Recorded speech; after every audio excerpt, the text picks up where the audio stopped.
তো hello everyone, আজকে ছিল আমার পুকি বেবির নামকরণ মানে ষষ্ঠী পুজো। তো সেই দিনেরই ছোটো ছোটো কিছু ক্লিপিংস আমি নিয়ে রেখেছিলাম, যেগুলো আর শেয়ার করা হয়নি, কিন্তু সেগুলো তো শেয়ার করতেই হবে তোমাদের সাথে। তো চলো দিনটাকে স্টার্ট করি। তাহলে ভিডিওটা দিতে পারবো। এই যে পুচকু, আবার তুমিও পুচকু বলেছো কেন? না না, আমরা সব কিছু বলবো। আমরা হাঁস পাখি বাদর হনুমান সব বলবো। আচ্ছা, আজকে ওরা এসছে। এই যে দেখো দেখো দেখো দেখো, সবার চলে গেছে। ব্যাস ব্যাস ব্যাস ব্যাস হয়ে গেছে হয়ে গেছে হয়ে গেছে জন্য আমাদের পুরো টিমের তরফ থেকে হয়ে গেছে পুচকু। কেন তুমি ভিডিওতে আমরা দেখেছি যে 2025-এর বাচ্চাগুলো নিজেদের চুল ছেড়ে এই যে এই যে এই যে এই যে আবার নিজেই কাজ, এই যে এই যে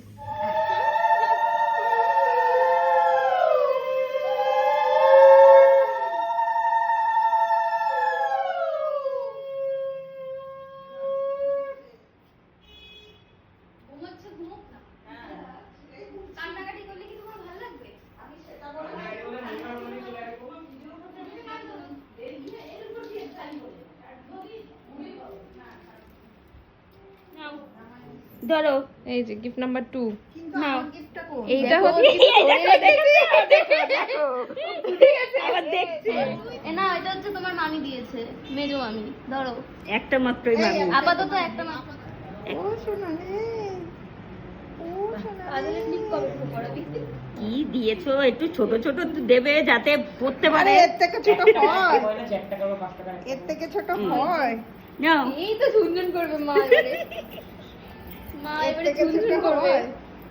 আমার মতন যাবে। দেখি দেখি, এই তো হাতে চুড়ি পরে। দেখি ছাড়ো, একটু পড়তে হবে, তুমি আটকে থেকে লাভ নেই মা। 8টার থেকে বড়। তো যে সুন্দর ক্লিপিংসটা আমি নিতে পারিনি, সেটা ছিল হচ্ছে আমাদের মধ্যে রয়েছে যে প্রদীপ জ্বালানো হবে, ঘিয়ের প্রদীপ বা তেলের প্রদীপ, এবং তার নিচে যার যার ইচ্ছে তারা নাম দেবে। যে নতুন বাচ্চাটা রয়েছে তার লাস্ট অবধি যার প্রদীপটা জ্বলবে, সেই প্রদীপের নিচে যেই নামটা থাকবে সেটাই তার ফাইনাল নাম হবে। তো এই ক্লিপিংসটা আমি আর নিতে পারিনি, এখানে ভিডিওতেই বলে দিচ্ছি। লাস্ট অবধি জ্বলেছিল পুকি বেবির মামার নাম, যেটা ছিল অর্ণা। তো অর্ণা নামেই ও এখন এই পুরো বাড়িতে পরিচিত, আর তোমাদের কাছে আহিরা নামে। আর এখানে এই যে ও বসে বসে লিখছিল, এটা ছিল ওর মামা। তো মামা বসে বসে লিখছিল, আর যেহেতু একদমই পুচকি বাচ্চা, তো সেই জন্য আমি এরকম করে বোকার মতো হাত দিয়ে ঢেকে রেখেছিলাম মুখটা, যাতে যেটাই হোক ফেস রিভিল না হয়। ভেবেছিলাম ওই সময় দেবো, কিন্তু ওই সময় আর ভিডিওগুলো দেওয়া হয়নি। ভাগ্য ভালো করে রেখেছিলাম, তার জন্য এই মেমোরিজগুলো রয়ে গেছে, ইভেন দেখতেও পাচ্ছি।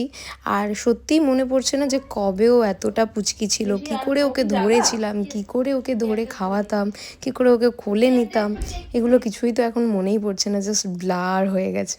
আর কিছুতেই বুঝতে পারছি না যে এইটুকু বাচ্চা, তাকে কি করে স্নান করানো হয়েছিল, তেল মাখানো, খাওয়ানো দাওয়ানো, জামা কাপড় পাল্টানো, ডাইপার পাল্টানো কি করে করতাম। যাই হোক, তোমরা সবাই আশীর্বাদ করো ওকে।